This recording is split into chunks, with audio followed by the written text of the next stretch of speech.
သနာတော်နှစ်2552ခုနှစ်ကောဇာတက္ကရာ1380ပြည့်နှစ်တကူလဆန်း3ရက်ရန်ကုန်တိုင်းစမ်းချောင်းမြို့နယ်အောင်ချမ်းသာရပ်ကွက်သီရိမင်္ဂလာလမ်းကံမြင့်ကျောင်းတိုက်ဓမ္မယောအတွင်ဆင်ကျင်းပပြုလုပ်အပ်သည့်ညာဥယျာဉ်ဓမ္မသဘင်ခန္ဓာဝယ်ချင်းပြည်နယ်မြို့နယ်စလင်းလမ်းအမှတ်48ဦးမြို့နိုင်တော်အုံအုံမြင့်သာနေဝင်းထွန်းထက်မြက်အောင်မိသားစုတို့၏အမတဒါနဓမ္မဒါနအဖြစ်ဖြင့်ဟောကြားအပ်သောတတ္တဝါတို့၏30ပုံအကြောင်းတရားဒေသနာတော်တတ္တဝါတို့၏30ပုံဒီကနေ့အပိုင်းအားဖြင့်ဝိထိမုတ်ပိုင်းဒီဝိထိမုတ်ပိုင်းကိုပဲဒီမာထသင်္ဃာကျမ်း9နံပါတ်အပိုင်းဝိထိမုတ်ပိုင်းကိုပဲဘုံပိုင်းလို့ရှင်းကခေါ်ခဲ့ကြတယ်30ပုံအကြောင်းနဲ့ပတ်သက်ပြီးတော့သိစရာအချက်လက်များရှိ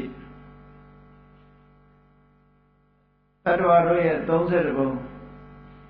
တတ္တဝါတွေမျိုးစုံရှိတဲ့30ပုံအကြောင်းဘုရားမြတ်စွာဘုရားဟောကြားတော်မူခဲ့တဲ့ထူးထူးကျမ်းဂန်တွေမှာပါရှိတယ်အဘိဓမ္မာမှာတင်ပါရှိတာမဟုတ်ဘူး30ပုံကမူလပရိယာယတုံမှာလည်းပဲဘုံတွေအကြောင်းပါတာပဲတခြားသုတ်တန်တွေမှာလည်းပဲပါတယ်အဘိဓမ္မာ9ကျမ်းမှာပါဝင်ဖြစ်တဲ့ဝိဘင်္ဂလို့ခေါ်တဲ့ဝိဘင်ကျမ်းမှာလည်းပဲဒီဘုံနဲ့သက်တမ်းတွေအကြောင်းရှင်းလင်းဖော်ပြထားတာရှိတယ်သို့တော်လည်းမြန်မာနိုင်ငံမှာတော့မှအချို့ပုဂ္ဂိုလ်တွေက30ပုံဆိုတာကိုညှင်းပယ်ခြင်းရတယ်ပေါ့သူတို့ညှင်းပယ်ခြင်းရဲ့အကြောင်းက30ပုံမရှိဘူးဆိုပြီးတော့ညှင်းပယ်ကြတယ်ဘာလို့ညှင်းပယ်တာလို့ဆိုမမြင်ရလို့အကြောင်းပြတာမြင်ရတာလူတွေနဲ့တရိစ္ဆာန်ပဲမြင်ရတယ်ကျန်တာတွေကမမြင်ရလို့မရှိစရာဆိုရင်မမြင်ရတာတွေအများကြီးပဲဟုတ်ကဲ့လားမမြင်ရဘဲနဲ့ရှိနေတဲ့ဟာအတန်ဆိုတာမြင်ရရဲ့လားမြင်ရပါဘူးအနတ်ကရောမြင်ရရဲ့လားမြင်ရပါဘူးအကြတာရောမြင်ရပါဘူးမမြင်ရဘူးမမြင်ရပေမဲ့လို့အရှိသေးထည့်ရတာတွေအများကြီးပဲလောကကြီးမှာအဲ့ဒါကိုမြန်မာနိုင်ငံမှာပဲအရင်တုန်းကဘုန်းကြီးတို့ငယ်ငယ်တုန်းကတွေ့တယ်30ပုံဝါဒဗုဒ္ဓလက်မခံဆိုပြီးတော့အမှန်ကတော့ဘုရားလက်မခံတာမဟုတ်ပါဘူးသူလက်မခံတာတကယ်တော့ရေးနေတာ30ပုံဝါဒငါလက်မခံဆိုရင်တော့ကောင်းတာပေါ့နော်ဘုရားနာမည်ကိုအလွဲသုံးစားလုပ်တယ်လို့ဒီလိုပြောရမှာပါတော်တော်များများတခြားနိုင်ငံတွေမှာလည်းပဲဗုဒ္ဓဇင်ဆိုပြီးတော့ဘုရားဝါဒဆိုပြီးခေါင်းစဉ်တက်ပြီးဟောတော့ရေးလိုက်တဲ့အခါကျတော့သူတို့အယူဆတွေကြီးပဲရေးနေကြတယ်အဲ့ဒါမျိုးတွေတော်တော်များများတွေ့တယ်တတိထားစရာကောင်းတာပေါ့ရိုးသားဖြောင်းမဖို့လိုအပ်တယ်ကိုမကြိုက်တာနဲ့မရှိဘူးလို့ပြောလို့မရဘူးလေကိုမမြင်ရလို့ပြောစကားဆိုလို့ရှိရင်လည်း2500နှစ်ပေါင်း2500ကျော်ကပွင့်ခဲ့တဲ့ဘုရားလည်းကိုမမြင်ရတာမှမဟုတ်ပဲဟုတ်မမြင်ရလို့လက်မခံဘူးဆိုရင်လက်မခံရမှာအကြောင်းကြီးအများကြီးပဲကိုယ်ပိုက်တဲ့နေတော့ကိုယ်အဖေလည်းကိုမြင်ခဲ့တာမှမဟုတ်ပဲနဲ့အပြင်ဘက်ရောက်မှဘေးကလူတွေကပြောလို့အဖေလို့ပြောလို့အဖေလက်ခံနေကြရတာဟုတ်တယ်မလား30ပုံဝါဒဗုဒ္ဓလက်မခံဆိုပြီးရင်တော့စာအုပ်တို့မြန်မာပြည်မှာထွက်ဖူးတယ်တကယ်ကတော့သူလက်မခံတာပါစာပေကျမ်းကမှလိုက်ပြီးတော့ကြည့်မယ်ဆိုရင်ထေရဝါဒပိဋကသံဃာနာ6တန်ကအတိမတ်ပြုပြီးတော့လက်ခံထားတဲ့ကျမ်းဂန်တွေထဲမှာ30ပုံဆိုတာအတိအလင်းပါရှိပြီးသားဖြစ်တယ်ထူထူပုံတွေရဲ့အကြောင်းကိုရေးသားထားတာအကြောင်းအားလျော်စွာပေါ့နော်တချို့ကလည်းပဲဘုံတွေအကြောင်းရတာလူတွေကိုဘုံကန်းနဲ့မြောက်တယ်လို့ဒီလိုထင်ကြသေးတယ်ဘုံဆိုတာသူ့ဟာသူရှိတာမြောက်เสียအကြောင်းလည်းမဟုတ်ပါဘူးနော်ဘုံဆိုတာတတ္တဝါတို့ရဲ့ဖြစ်ရဌာနကိုပြောတာလေလူတိုင်းဟာဒီဘူမိဆိုတဲ့ပါဠိစကားလုံးကနေပြီးတော့လာတော့ လူသတ္တဝါတွေရဲ့ဖြစ်ရနေရာကိုလူဘုံလို့ဒီလိုခေါ်တာလူသတ္တဝါတွေနဲ့မတူညီတဲ့အခြားသတ္တဝါတွေညောင်များစွာရှိတယ်ဆိုတာဒါမမြင်ရပေမဲ့လို့ရှိနိုင်တယ်ဆိုတာအများကြီးပဲလက်ခံတာအဲ့တော့သတ္တဝါတွေရှိတယ်ဆိုတာစိတ်ကူးရင်ပြီးတော့ပြောတာတော့မဟုတ်ဘူးထိုသတ္တဝါတွေကဘာကံကြောင့်အဲ့ဒီဘုံရောက်တယ်ထိုဘုံရဲ့ပရိသေစိတ်ကဘာတွေလဲထိုဘုံမှာဘာတွေဖြစ်တယ်လဲဆိုတာတိတိလင်းလင်းဟောထားတာဆိုပါစို့စိတ်ကူးပြီးတော့ဘယ်ဘုံရှိတယ်လို့ပြောတာလည်းမဟုတ်ပဲအဲ့ဒီဘုံမှာတ attva တွေဘာကြောင့်ဖြစ်တယ်ဆိုတာကိုအတိအကျအကြောင်းနဲ့အကျိုးနဲ့သေသေးချာချာဟောထားတာဖြစ်သည့်အတွက်ကြောင့်တမ္မာမှန်တန်ရမ်းပြီးတော့ပြောတာမျိုးမဟုတ်ဘူးမြတ်စွာဘုရားသခင်ကိုရောမြတ်ကဟောတယ်ယတိဝသမ္မာညတံသမ္မာဝိဒိတံငါကိုယ်တိုင်သိတာတဲ့ငါကိုယ်တိုင်သိပြီးတာကိုဟောတာသူများစီကကြားပြီးဟောတာမဟုတ်ဘူးတဲ့ဟော30ဘုံနဲ့ပတ်သက်လာလို့ရှိရင်ဘုံနေနဲ့ပတ်သက်ပြီးမြတ်စွာဘုရားငါကိုယ်တိုင်သိလို့ငါကိုယ်တိုင်မြင်လို့ဟောတာလို့ဆိုဒါဖြင့်ဘုရားကဘာဖြစ်လို့သိတာတော့ဘာနဲ့သိတာတော့လို့မေးလိုက်လို့ရှိရင်မြတ်စွာဘုရားမှာဒိဗ္ဗစက္ခုဆိုတဲ့အမတန်အစွမ်းထက်တဲ့မနေ့တုန်းကပြောထားတဲ့စိတ်ကိုအာယုန်နဲ့လေ့ကျင့်လိုက်သည့်အတွက်ကြောင့်ထူးခြားတဲ့အမြင်တစ်မျိုးကိုရရှိထားတယ်။တမာတိစွမ်းအားနဲ့ကြည့်အဲ့ဒီဒိဗ္ဗစက္ခုဆိုတဲ့အဘိညာဉ်ဉာဏ်ရလိုက်တာနဲ့တပြိုင်နက်ထိုဒိဗ္ဗစက္ခုဉာဏ်ရဲ့အပွားဖြစ်တဲ့ယထာကံမူပကဉာဏ်ဘယ်ကံလုပ်ရင်ဘယ်အလုပ်လုပ်လို့ရှိရင်ဘယ်ကိုဖြစ်မယ်ဆိုတာကိုမြတ်စွာဘုရားသခင်ကိုယ်တော်မြတ်ကကြည့်လို့မြင်နေတယ်ပေါ့အကြောင်းတရားတွေကိုကြည့်ပြီးတော့မြင်တာဒီကနေ့ခေတ်လည်းပဲကြည့်လိုက်ရင်လူတိုင်းဟာတူညီတဲ့အနေအထားမရှိဘူးအလုတ်ကိုင်းတွေကကွဲပြားခြားနားကြတယ်အလုတ်ကိုင်းလို့ဆိုတဲ့နေရာမှာအသက်မွေးဝမ်းကြောင်းလှုပ်တာကိုပြောတာမဟုတ်ဘူးလူတွေရဲ့လောက်ကင်မှုစိတ်တွေစိတ်ထားတွေကကွဲပြားခြားနားမှုရှိတယ်တဲ့ဘယ်လိုကွဲပြားခြားနားမှုရှိတာတော့ဆိုရင်တချို့ကလိမ့်တယ်တချို့ကမလိမ့်ဘူးမတူညီတဲ့အလုပ်ဟုတ်ကဲ့တချို့ကသူများအသက်ကိုတတ်တယ်တချို့ကသူများအသက်တတ်ချင်းမှရှောင်တယ်ဟောမတူညီတဲ့အလုပ်တချို့ကသူများဥစ္စာခိုးတယ်လေလီကြီးပြားပြီးတော့ယူတယ်တချို့ကသူများဥစ္စာဆိုလက်ဖြားနဲ့မှမတူဘူးဟောတချို့ကသူတော်ဘာသားမယာစော်ကားတယ်ပြစ်မှားတယ်တချို့ကစိတ်ကူးတဲ့တောင်မထည့်ဘူးမတူညီတဲ့အလုပ်တွေမရှိဘူးလားမတူညီတဲ့အလုပ်တွေရှိနေတာကိုတော့သိချမြင်ကြရတာပဲလေကိုယ့်ရဲ့ပတ်ဝန်းကျင်မှာပဲရှိတယ်အေးအဲ့လိုပဲနှုတ်နဲ့ပတ်သက်လာလို့ရှင်လေတချို့ကလိန်ပြောတယ်တချို့ကမှန်တာကိုသာပြောတယ်တချို့ကတယောက်နဲ့တယောက်မတည့်အောင်လိုက်ပြီးတော့သတ်ရှိုးတယ်ဂုံတိုက်တယ်မတည့်အောင်လိုက်ပြောတယ်ဂုံချောတယ်တချို့ကြတော့မဟုတ်ဘူးမတည့်တဲ့လူတဲ့အောင်ဖေးပြီးမှပြောတယ်ညီညွတ်အောင်စိတ်ဆက်ပေးတယ်တချို့ကြတော့ဆဲရတယ်တချို့ကမဆဲတတ်ဘူးတချို့ကအကျိုးမရှိတဲ့စကားတွေမဟုတ်တန်တရားတွေရှောက်ပြောတယ်တချို့ကမပြောတတ်ဘူးမှန်တာကိုသာပြောတယ်ဟုတ်တာတွေကိုသာပြောတယ်ဆိုတော့အပြောနဲ့ပတ်သက်လို့လေလူတွေကတယောက်နဲ့တယောက်တူညီမှုရှိရလားမရှိဘူးဒီအချက်ကတော့ထင်ရှားနေတာပဲလေနောက်တစ်ခုစိတ်နေစိတ်ထားကြည့်အောင်မလားတချို့ကသူများပစ္စည်းကိုယ်ပစ္စည်းရလို့မှုဆိုတဲ့လောဘဇောအမြဲတိုက်နေတယ်သူများပစ္စည်းကိုယ်ပစ္စည်းဖြစ်ခြင်းနဲ့အဘိဓါတရားတွေလွှမ်းမိုးနေတယ်တချို့ကြတော့သူများပစ္စည်းကိုယ်ပစ္စည်းဖြစ်ဖို့နေနေတာလှဲ့တော့မကြည့်ဘူးသူများပစ္စည်းကိုသိရမကြဘူးအဲ့လိုပုဂ္ဂိုလ်မျိုးလည်းရှိတာပဲအေးတချို့ပုဂ္ဂိုလ်ကြတော့ကိုယ့်ရဲ့ပတ်ဝန်းကျင်ပုဂ္ဂိုလ်တွေပျက်စီးသွားတာကိုမြင်နေတဲ့ပုဂ္ဂိုလ်တွေရှိတယ်လို့ကြီးပွားချမ်းသာတာကိုမြင်နေတဲ့ပုဂ္ဂိုလ်တွေလည်းရှိတာပဲကံကံ၏အကျိုးကိုမယုံကြည်တဲ့သူတွေရှိတယ်လို့ကံကံ၏အကျိုးကိုလက်ခံယုံကြည်ထားတဲ့ပုဂ္ဂိုလ်တွေလည်းရှိတယ်ဆိုတော့လူတွေကျင့်သုံးလိုက်နာနေတဲ့သူစရိုက်ဆိုတာတွေကိုကြည့်လိုက်မယ်ဆိုလို့ရှိရင်ဒီပြင်နေရာကိုမကြည့်နဲ့ကိုယ့်ရဲ့ပတ်ဝန်းကျင်ကိုယ်လူတွေအတိုင်းဝိုင်းထဲမှာကြည့်လိုက်လို့ရှိရင်အခုလိုနှမျိုးနှစားကွဲပြားခြားနားနေတာမတွေ့ရဘူးလား ဒီပုဂ္ဂိုလ်တွေဟာသေသည်နောက်အခြားမဲ့မှာတူညီတဲ့ဘဝရောက်နိုင်ပါမလားအဲ့ဒါကိုထောက်ထားလို့ရှိရင်သူတို့ကံနဲ့သူတို့ယထာကမ္မံကတော်ကံအားလျော်စွာဖြစ်ရမယ်ဆိုတဲ့နေရာမျိုးတော့ရှိကိုရှိရမှာပေါ့အဲ့တော့ဘုံဆိုတာဟာ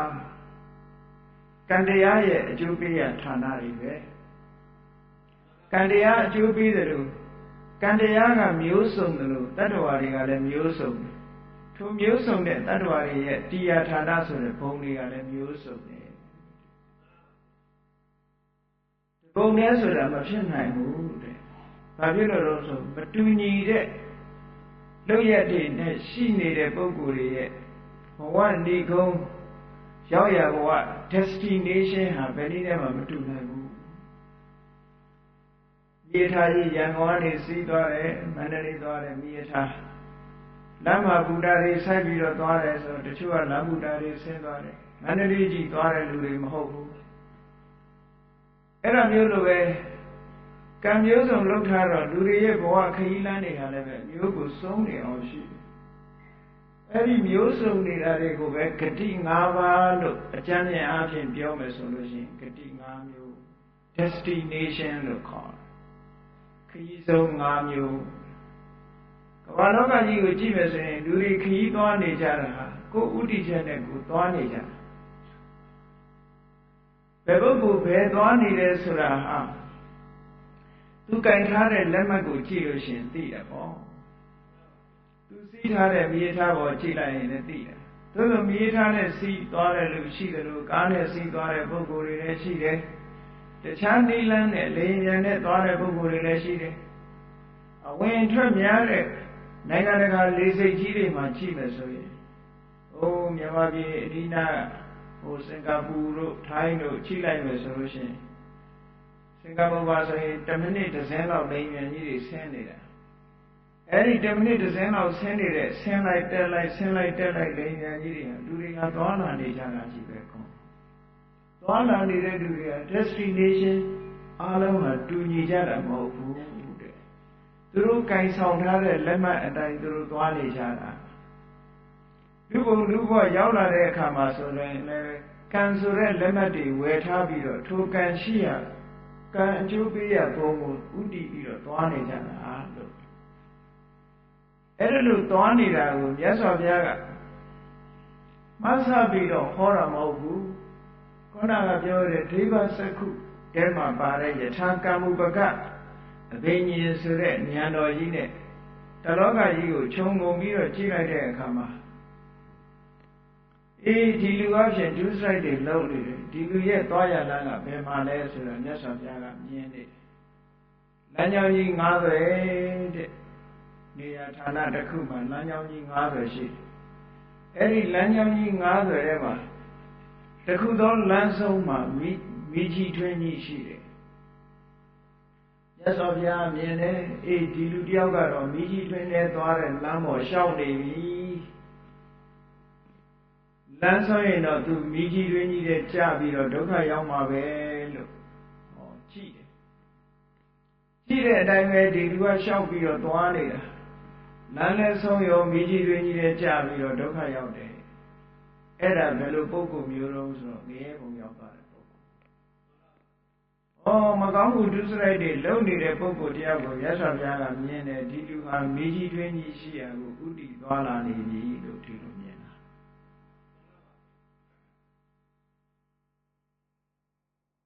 အဲ့လိုမြတ်စွာဘုရားကဂတိ၅ပါးနဲ့ပတ်သက်ပြီးတော့မစ္စည်းမပါဏာသပါဠိတော်မှာမစ္စည်းမနိကေမှာဟောကြားထားတာရှိဥပမာလေးနဲ့ထို့တူပဲနောက်တစ်ခုကနောက်တစ်လမ်းကအဲ့ဒါကနိရိယဂတိဆိုတဲ့လမ်းနောက်တိရိစ္ဆာနဂတိဆိုတဲ့လမ်းဒီလူတယောက်ကတော့ဒီလမ်းပေါ်ရှောင်းနေပြန်ပြီအဲ့ဒီလမ်းရဲ့အဆုံးမှာဘာရှိတော့ဆိုအမတန်လက်လာတဲ့မစင်တွင်းကြီးရှိတယ်ဒီလူဟာဒီလမ်းတိုင်ရှောင်းနေရင်တော့မစင်တွင်းကြီးတဲ့ရောက်တော့မှာပဲလို့ရသော်ပြဒိဗ္ဗစက္ခုဘိညာဉ်နဲ့ကြည့်နေတာဒီလိုကြည့်နေရတယ်လို့မြင်နေတယ်ဒီလူလုံနေတဲ့အလုပ်တွေဟာနောက်ဆုံးဒီကိုဏီကုန်းချုပ်သွားမှာပဲလို့ ကိုရောမြတ်ယထာကမူပကအပင်ញင်နဲ့မြင်တဲ့အတိုင်းပဲထိုပုဂ္ဂိုလ်ဟာနောက်ဆုံးကြတော့မစင်တွင်းကြီးရဲ့ကြာသွားတယ်ဒါကဘယ်လိုပုဂ္ဂိုလ်တွေတုံးဆိုတရိစ္ဆာန်ဖြစ်သွားတဲ့ပုဂ္ဂိုလ်ပြောနောက်လမ်းတစ်သွယ်ကတော့ပုဂ္ဂိုလ်တရားဟာလမ်းကိုရှောင်နေတယ်သို့တော့သူရှောင်တဲ့လမ်းရဲ့လမ်းဆုံးမှာဘာတွေရှိလို့ဆိုရင်တောခေါင်ခေါင်နဲ့တစ်ပင်ကကျိုးလို့ကျဲတဲ့နဲ့အမတန်ပူပြင်းတဲ့အရေးအာဝါဒခင်းမဲ့တဲ့နေရာကြီးတစ်ခုရှိတယ်ဒီပုဂ္ဂိုလ်ဒီလမ်းလျှောက်ရင်တော့အဲ့ဒီစခန်းရောက်မှာပဲလို့မြင်ရတယ်လို့ပဲမြတ်စွာဘုရားသခင်ကိုရောမြတ်ကသူ့ရဲ့လို့ပုဂ္ဂိုလ်တူတယောက်ရဲ့လောက်ရကိုချိတဲ့အခါကျတော့ထိုပုဂ္ဂိုလ်ဟာအဲ့ဒီလမ်းကြောင်းပေါ်တက်နေလို့ရှိရင်နောက်ဆုံးတစ်နေ့ဟာအမတန်မှပူပြင်းလာတဲ့အရေးနားခိုစရာမရှိအရွက်ကျိုးလို့ကျဲတဲ့နဲ့တစ်ပင်လွင်ဒီကောင်ဘက်ကိုသူရောက်တော့မှာပဲလို့မြင်ရတယ်လို့မြတ်စွာဘုရားသခင်ကိုရောမြတ်ကလည်းအဲ့ဒီတတ္တဝါတွေကိုမြင်လိုက်တဲ့နောက်ဆုံးလည်းဘုရားမြင်တော်မူတဲ့အတိုင်းပဲအဲ့ဒီစခန်းရောက်သွားပြီးတော့ပင်မဆင်းရဲစွာနေထိုင်ရတယ်ဒါကပြိတ္တာဘုံရောက်သွားတဲ့ပုဂ္ဂိုလ်ကိုပြောနောက်လမ်းတစ်သွယ်ဆိုပါစို့လူတယောက်ကလမ်းအမြင့်တောင်ထိပ်ကနေကြည့်နေတယ်လူတယောက်ကလမ်းလျှောက်သွားတယ်အဲ့ဒီလမ်းဆုံးမှာအမတန်မှအရေးအာဝါဒကောင်းတဲ့တစ်ပင်ကြီးတွေရှိတယ်ရေကန်ကြီးတွေရှိတယ်အဲ့ဒီအရေးအာဝါဒကောင်းတဲ့တစ်တော်ကြီးဥတည်ထားတဲ့လမ်းကိုလျှောက်သွားတဲ့လူတယောက်ကိုကြည့်ပြီးတော့အော်ဒီလူဟာဒီလမ်းဆုံးရင်ဖြင့်ဒီစခန်းရောက်မှာပဲလို့မြင်ရတယ်လို့ပဲတဲ့မြတ်စွာဘုရားကလူတယောက်ရဲ့လောက်ရကိုကြည့်ပြီးအေးဒီလူဟာဒီဘုံဒီဌာနရောက်မှာပဲလို့ယထာကမူပကအပင်ញင်နဲ့တတ္တအမြင်တော်မူတယ်အဲ့ဒီမြင်တဲ့အတိုင်းပဲထိုပုဂ္ဂိုလ်ဒီထိုစခန်းရောက်သွားပြီးတော့အမတန်မှအေးမြတဲ့အကျိတ်အောင်မှာအေးချမ်းသာယာစွာနေထိုင်ရတယ်အဲ့ဒါလူဘုံရောက်သွားတဲ့ပုဂ္ဂိုလ်လို့ဒီလိုပြောတာနောက်တစ်ခါလမ်းတစ်သွယ်ကတော့ဘယ်ကိုဥတည်နေတော့ဆိုလို့ရှိရင်အမတန်လှပတဲ့ပြတ်သက်ဆောင်ကြီးအတွင်းထဲမှာပရိဘောဂတွေပြည့်ပြည့်စုံစုံနဲ့လေလုံးမိုးလုံးဆောက်ထားတဲ့လှပတဲ့ပြတ်သက်လမ်းဆောင်ကြီးကိုဥတည်ထားတဲ့လမ်းကြောင်းကြီးရှိလူတယောက်ကအဲ့ဒီလမ်းကြောင်းပေါ်ရှောက်နေတယ်ရှောက်နေတာမြင်လို့ရှိရင်ဒီလူဟာဒီစခန်းရောက်မှာပဲလို့သိရတယ်လို့ပဲမြတ်စွာဘုရားရှင်ကိုရောမြတ်ကတတ္တဝါတွေရဲ့လောက်ရကိုကြည့်ပြီးတော့အေးဒီလမ်းပေါ်ရှောက်နေရင်ဒီစခန်းရောက်မှာပဲလို့ဆုံးဖြတ်ချက်ချတဲ့အတိုင်းသိတော်မူတဲ့အတိုင်းထိုပုဂ္ဂိုလ်ဟာထိုစခန်းရောက်ပြီးတော့နတ်ပြတ်တပ်ပေါ်မှာတက်ပြီးတော့အေးချမ်းသာချမ်းသာသာနဲ့ဘေးရန်အန္တရာယ်ကင်းရှင်းစွာချမ်းသာဒုက္ခခံစားပြီးတော့နေရတယ်တဲ့အဲ့ဒါကဒေဝဂတိလို့ခေါ်တယ်နတ်ပြည်ရောက်သွားတဲ့ပုဂ္ဂိုလ်ဟောလို့ဥပမာ၅မျိုးနဲ့မြတ်စွာဘုရားဟောတာ30ဘုံကိုအချင်းချုံပြီးတော့ပြောလိုက်တဲ့အခါကျတော့ဂတိ၅မျိုးပဲအဆိုးဆုံးကနိရိယဂတိပြီးရင်တိရစ္ဆာနဂတိနောက်ပြီးတော့ပေတဂတိနောက်ပြီးတော့မနုဿဂတိအကောင်းဆုံးကဒေဝဂတိဟောဂတိ၅ပါးလို့ခေါ်တယ်ဒါကို destination ၅မျိုးအဲ့တော့မြတ်စွာဘုရားကမြင်တာဟာဘာကိုကြည့်တာတော့ဒီပုဂ္ဂိုလ်ဒီရောက်နိုင်မယ်ဆိုတာကြည့်တာပစ္စုပန်လောက်ရကိုကြည့်တာပစ္စုပန်သူလုံနေတဲ့အလုပ်သူလျှောက်လန်းနေတဲ့လမ်းကြောင်းကိုကြည့်ပြီးတော့ဆုံးဖြတ်ပြီးပြောပြမြတ်စွာဘုရားကပစ္စုပန်လုံနေတဲ့လောက်ရကိုလည်းမြင်တယ်လမ်းဆုံးစခန်းမှာဘာတွေရှိတယ်ဆိုတာကိုလည်းမြင်တယ်တောင်ထိပ်ကကြည့်နေတဲ့ပုဂ္ဂိုလ်ဒီအားလုံးကိုခြုံငုံပြီးတော့မြင်နေရတယ်လို့မြတ်စွာဘုရားကဩဒိဗ္ဗစက္ခုအဘိညာဉ်တဲမှာပါဝင်တဲ့ယထာကဝုပကဉာဏ်တော်ကြီးနဲ့ကြည့်လိုက်တဲ့အခါကျတော့ဒီလှုပ်လို့ရင်ဒီစခန်းရောက်မယ်ဆိုတာကိုမြတ်စွာဘုရားတတ်အပ်ပြောနေတယ်။ဒါကြောင့်မို့ဘုရားကသူများထံကကြားပြီးတော့တရားကိုဟောတာမဟုတ်ဘူးတဲ့ငါကိုယ်တိုင်မြင်တာငါကိုယ်တိုင်သိတာလို့ပြောတာ။ဘာနဲ့မြင်ဘာနဲ့သိတာတော့ဆိုရင်ဒိဗ္ဗစက္ခုဉာဏ်ရဲ့အပွားဖြစ်တဲ့ယထာကမုပကဉာဏ်နဲ့မြင်တယ်လို့ဒီလိုပြောရမယ်ယထာကမုပကဆိုတာယထာကမ္မဥပကမိမိလုပ်တဲ့ကံအားလျော်စွာထိုဘဝရောက်သွားကြတာတတ္တဝါက ကံကိုခွဲခြားစိတ်ဖြာပြီးတော့မြတ်စွာဘုရားသခင်ကိုရောမြတ်ကသိတယ်ဒီလုံးလုံးရင်ဒီလမ်းလျှောက်ရင်ဒီစခန်းရောက်နိုင်မယ်ဒီလုံးလုံးလို့ရှိရင်ဒါမျိုးဖြစ်လိမ့်မယ်ဆိုတာပိုင်ပိုင်ခြားခြားသိတာအဲ့လိုပိုင်ပိုင်ခြားခြားသိပြီးတော့ဟောတာဖြစ်သောကြောင့်တဆင်ကြားနဲ့ဟောတာမဟုတ်ဘူးတဲ့မြတ်စွာဘုရားဟောထားတဲ့32ပုံဆိုတာကံကိုအခြေခံပြီးတော့ဟောထားတာဖြစ်သောကြောင့်ကံရှိတယ်ဆိုတာအလုံးလက်ခံထားတဲ့ပုဂ္ဂိုလ်တိုင်းဟာ32ပုံရှိတယ်ဆိုတာလက်ခံရမှာပေါ့ကံကိုလက်မခံဘူးဆိုရင်တော့32ပုံလက်ခံမှာမဟုတ်ဘူးပေါ့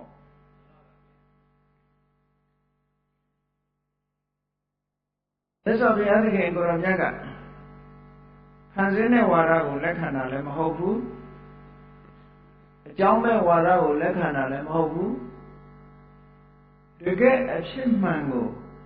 အကြောင်းနဲ့အကျိုးအကောင်းနဲ့အဆိုးသေချာခွဲခြားပြီးကိုယ်တိုင်သိရှိတာကိုမြတ်စွာဘုရားကလောကကြီးအကြောင်းကိုဟောတော်မူတယ်လောကကြီးဟာကြည့်မယ်ဆိုလို့ရှိရင်တတ္တလောကတဲ့သင်္ခါရလောကတဲ့ဩကာသလောကလို့လောကကြီး၃မျိုးရှိတယ်အဲ့ဒီလောကကြီးအကြောင်းကိုမြတ်စွာဘုရားကိုယ်တိုင်သိတော်မူလို့လောကဝိတုလို့ခေါ်တာမြတ်စွာဘုရားရဲ့ခုံတော်တွေဆိုတာကြည့်လိုက်ပြီးတော့ကြည့်မယ်ဆိုရင်မြတ်စွာဘုရားရဲ့ခုံတော်တွေဟာကိုရောမြတ်ရရှိထားတဲ့အရေးအချင်းတွေကြီးပဲတခြားဘာသာတွေကဘုရားကြည့်မယ်ဆိုလို့ရှိရင်သူတို့ရဲ့ခုံတွေကတတ္တဝါတွေနဲ့ဆက်ဆက်ပြီးတော့ပြောနေတာတွေပဲများတယ်ဖန်ဆင်းတော်မူတဲ့စွမ်းအားတို့ဟုတ်လားတဏှာတော်မူတဲ့ကရုဏာတရားတို့ဒါမျိုးတွေကြီးပဲများတယ်ဟောဂေါရမမြတ်စွာဘုရားဂုဏ်တော်တွေထဲမှာဖန်ဆင်းတော်မူတဲ့ဆိုတာပါလားမပါဘူးဘလောက်ကြည်တတ်เสียကောင်းလို့ဆိုရင်မြတ်စွာဘုရားရဲ့အရေးချင်းမှကြည့်အရဟံဆိုတဲ့ဂုဏ်တော်လေးတစ်ခုကြည့်လိုက်တာနဲ့ပဲအလွန်ကြည်တတ်เสียကောင်းတယ်အရဟံကိုအဓိပ္ပာယ်မျိုးစုံဖွင့်ကြတယ်ကျမ်းစာတွေမှာအဓိပ္ပာယ်5မျိုးဖွင့်ပြတယ်5မျိုးထဲလည်းပို့ပြီးတော့ဖွင့်ပြကြတယ်အဲ့ဒီ5မျိုးထဲကကြည်တတ်เสียအကောင်းဆုံးတစ်ခုကြည့်လိုက်လို့ဆိုရင်အရဟစိတ်ကြွယ်ရာဆိုတာမရှိဘူးတဲ့မကောင်းမှုလုပ်တဲ့ပုဂ္ဂိုလ်စိတ်ကြွယ်ရာမရှိဘူးမြတ်စွာဘုရားမှာစိတ်ကြွယ်ရာမရှိဘူးဆိုလိုတာကစိတ်ကြွယ်ရာမရှိဘူးဆိုတာမြတ်စွာဘုရားဒီစိတ်ကြွယ်ရာ၌တော်လဲမကောင်းမှုကိုမလုပ်ဘူးလို့ပြောတယ်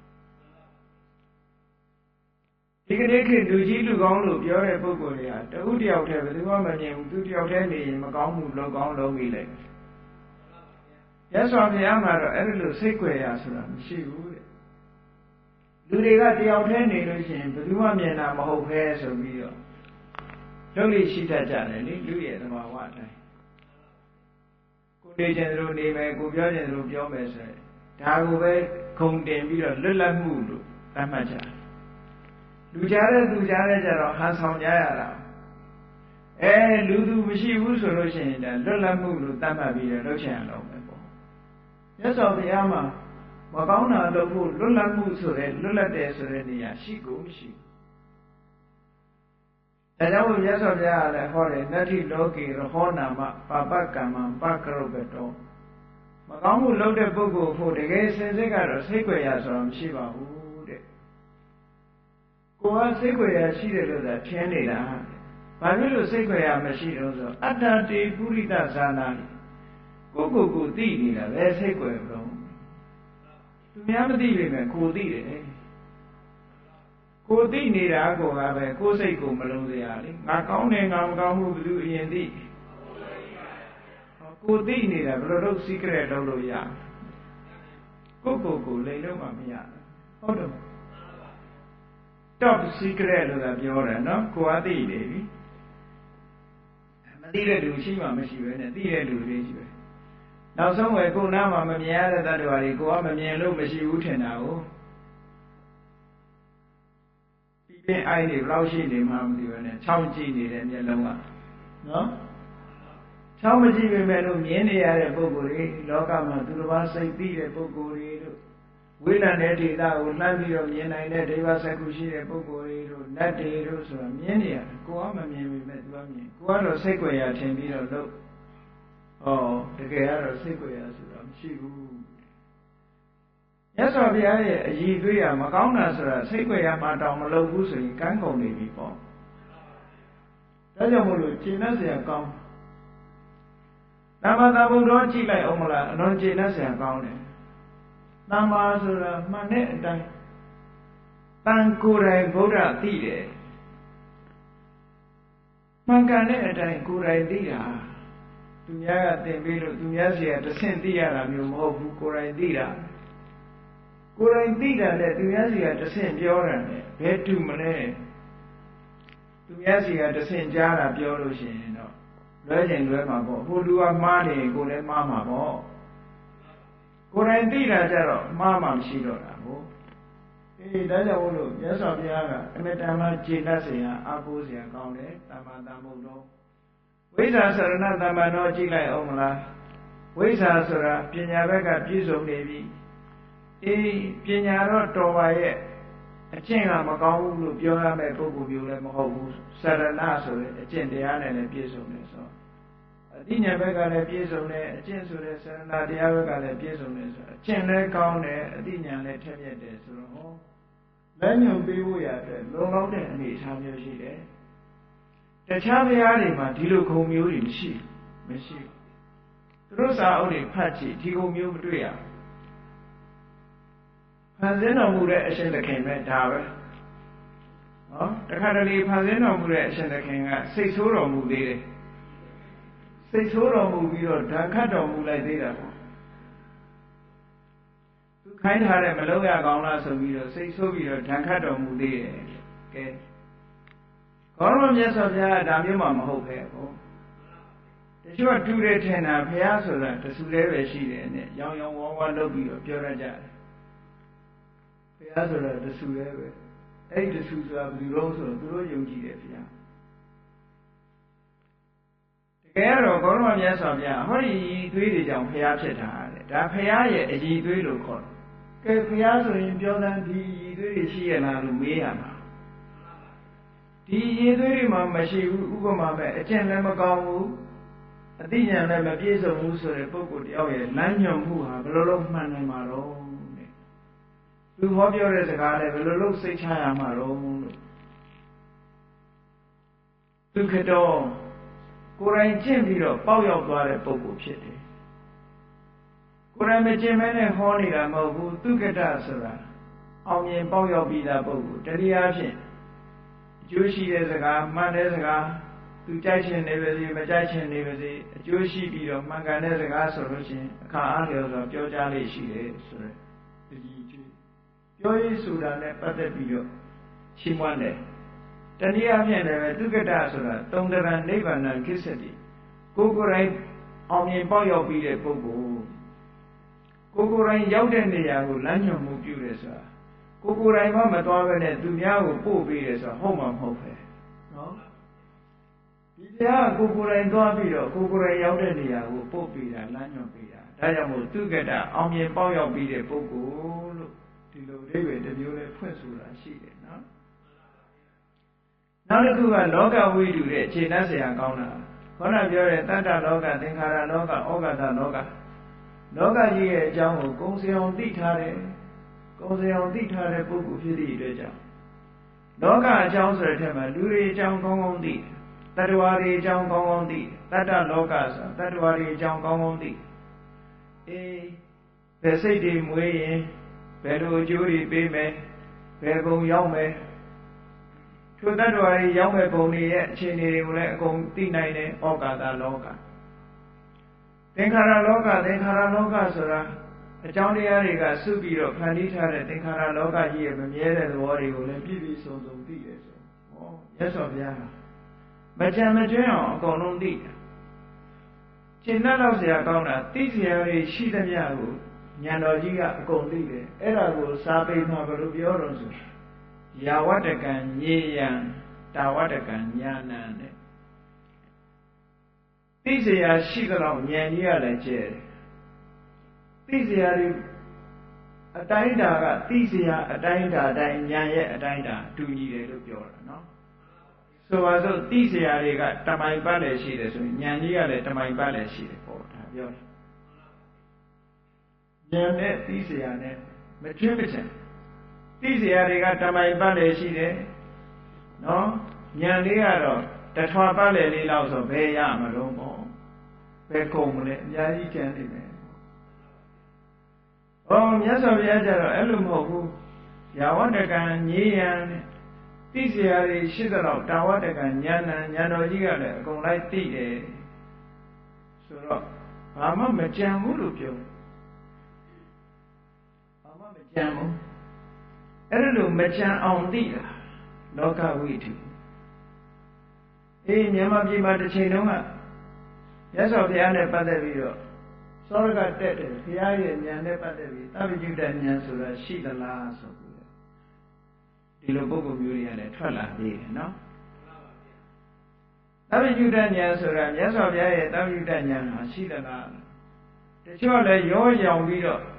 လျှောက်ပြီးတော့စာရီထဲမှာရေးကြတာရှိတယ်ဘုရားနဲ့ဘုရားဝါဒဆိုနာမည်တက်ပြီးတော့အဲ့ဒီထဲမှာ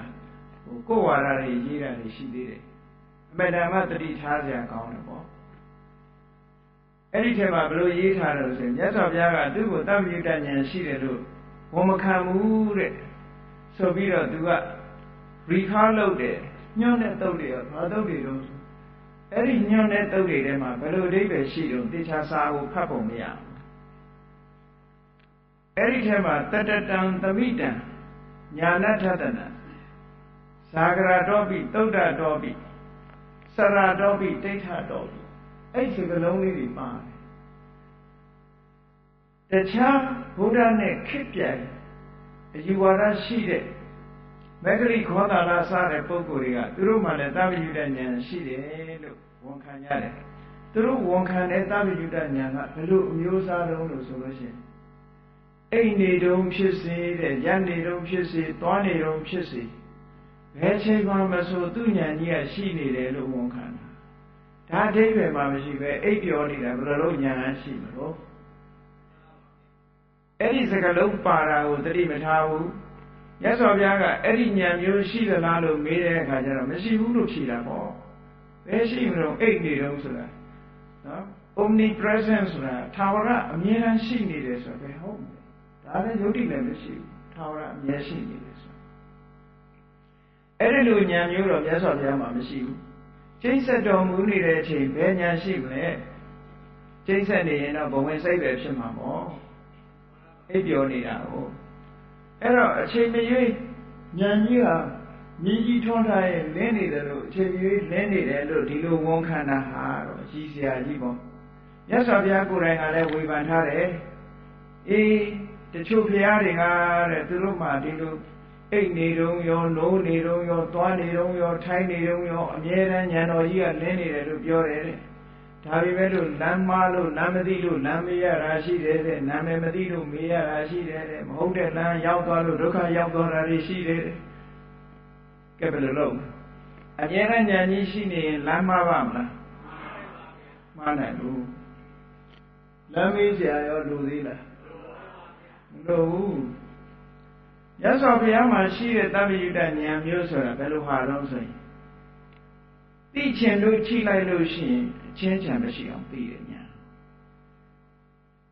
သိချင်ပြီးဉာဏ်ကိုအသုံးချပြီးဉာဏ်ဆိုတာဓာတ်လိုပဲလေအိမ်နဲ့ထည့်ထားလို့ရှိရင်ဘယ်ခုံးလို့ရအောင်ထုတ်ပြီးအသုံးပြုပြီးဆိုလို့ရှိရင်ဉာဏ်နိုင်စွမ်းရှိတယ်လို့ဒါပြောတာဘုရားရဲ့သဗ္ဗညုတဉာဏ်စွမ်းအားပါဒီအကြောင်းအရာတစ်ခုကိုသိချင်လို့ကြည့်လိုက်ပြီဆိုရင်ဘာမှမကြံရအောင်အပိတ်ပင်တားဆီးမရှိအောင်မရှိတာအဲ့ဒါအနာဝရဏလို့ခေါ်တယ်ပိတ်ပင်တားဆီးမရှိတဲ့ဉာဏ်သစ္စုပ္ပါမှာပဲဖြစ်စေအတိတ်မှာပဲဖြစ်စေအနာဂတ်မှာပဲဖြစ်စေဘလောက်ဝေးကွာဘလောက်နဲ့ဘလောက်ခက်ခဲသိချင်လို့ဥလဲလိုက်ပြီဆိုရင်အကုန်မြင်ရတယ်လို့ပြောတာအကုန်သိရတယ်လို့ပြောတာ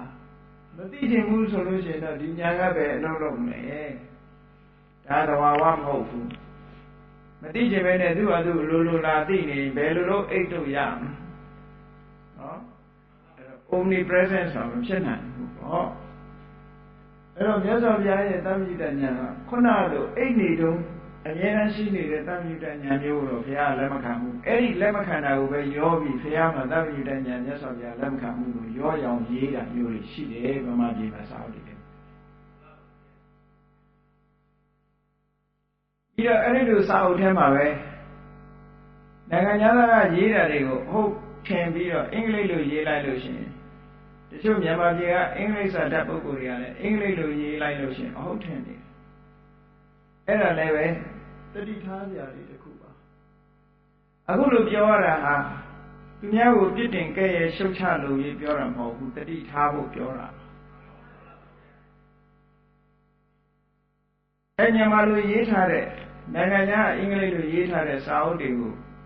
ကိုးကားပြီးတော့နောက်ရောက်လိုက်ထားတဲ့စာအုပ်တွေထဲမှာဘာတွေရေးထားလဲဆိုမြတ်စွာဘုရားက30ပုံကိုလက်မခံဘူးတဲ့ဗြဟ္မပြည်ရှိတယ်ဆိုတာမြတ်စွာဘုရားလက်မခံဘူးတဲ့ဟောတာသူဆွဲထားပြီးတော့ဘာကိုအကိုးကားပြတော့လို့ဆိုတဲ့အခါကျတော့တေဝိဇ္ဇတုတ်မှာတဲ့မြတ်စွာဘုရားကဝါတိဋ္ဌဆိုတဲ့ပုံသားကိုမေးမင်းတို့ဆရာတွေရောဗြဟ္မာကိုမြင်ဘူးလားလို့မေးတော့မမြင်ဘူးဒါဖြင့်မင်းတို့ဆရာကြီးတွေရောမြင်ဘူးလားဆိုမမြင်ဘူးဒါဖြင့်မင်းတို့ဝေရချမ်းပြုရှေးဟောင်းယသိကြီးတွေကရောဗြဟ္မာကိုမြင်ခဲ့ဘူးလားဆိုမမြင်ဘူးဒါဖြင့်မင်းတို့ရောမမြင်ဘူးပဲနဲ့ပြောနေကြတာရမ်းပြီးတော့ရှေ့ကလူကလည်းမမြင်နောက်ကလူကလည်းမမြင်ဘူးဆိုတော့မျက်မမြင်သူကန်းတွေရဲ့အစဉ်အတန်းကြီးလိုဖြစ်နေတာပေါ့လို့မြတ်စွာဘုရားပြောအဲ့ဒီစကားလေးကိုထောက်ပြီးတော့သူကကြည့်တယ်မြတ်စွာဘုရားကဗြဟ္မာမရှိဘူးလို့ပြောတယ်ဟောအဲ့ဒီစာပိုက်လေးရဲ့နောက်ကိုဆက်ဖတ်လိုက်လို့ရှိရင်ဘုရားကဘယ်လိုပြောတာလဲဆိုအဲ့ဒါကြတော့မြုပ်ထားလိုက်တယ်မြတ်စွာဘုရားကဘယ်လိုဆက်ပြောတော့ဆိုဝါတိဋ္ဌငါကဗြဟ္မာကိုလည်းမြင်ဘူးတယ်ဗြဟ္မပြည်ရောက်ကြောင်းတရားကိုလည်းသိတယ်ဆိုအဲ့ဒါကြတော့ထက်မရတော့ဒါကြောင့်မို့လို့ဘုရားရှင်ကိုလေးလာမယ်ဆိုလို့ရှိရင်မူရင်းချမ်းကိုဖတ်ပါလားမြတ်စွာဘုရားတရားတော်ကိုလေ့လာမယ်ဆိုရင်မူရင်းချမ်းကိုဖတ်ပြီးအောင်ဖတ်ကိုးထားတာလေးနဲ့မကျေနပ်နဲ့ဘုရားရဲ့ယူဝါဒကိုမိမိရဲ့အယူအဆတွေနဲ့ pollution လုပ်တယ်ပေါ့ pollution လုပ်တယ် polluted ဆိုတာနော်ညစ်နွမ်းစေလေကိုညစ်နွမ်းစေတာ air pollution ရေကိုညစ်နွမ်းစေလို့ရှိရင် water pollution နော်အတန်လေးဆူညံနေလို့ရှိရင် noise pollution အလင်းရောင်လေးသိပ်များနေလို့ရှိရင်ဒါ light pollution ပဲမာယုနဲ့အယူဆတွေထပ်ပြီးတော့ပြောလို့ရှိရင် view pollution ပေါ့အဲ့ဒါကြောင့်မလို့အမတန်တတိထားเสียကောင်းတယ်မြတ်စွာဘုရားသခင်ကိုရောမြတ်ဟောထားတဲ့မူရင်းချမ်းဆိုလိုတာကတပိုင်းတစတော့လက်ခံတယ်တပိုင်းတစလက်ခံမှုဆိုတော့ဘာနဲ့တူလို့ဆိုရင်ငါကြိုက်ရင်အမှားငါမကြိုက်တာအမှားဆိုဒီပုံစံမျိုးရောက်နေနော်မကိုးဘူးဆိုရင်တစ်တုံလုံးမကိုးနဲ့လေမကိုးဘူးဆိုတစ်တုံလုံးမကိုးနဲ့ကိုးပြီဆိုလို့ရှိရင်ချမ်းမထားနဲ့အကုန်ကိုးရမယ်ရှေ့စကားနောက်စကားအကုန်လုံးပြည့်ပြည့်စုံစုံထည့်ရမယ်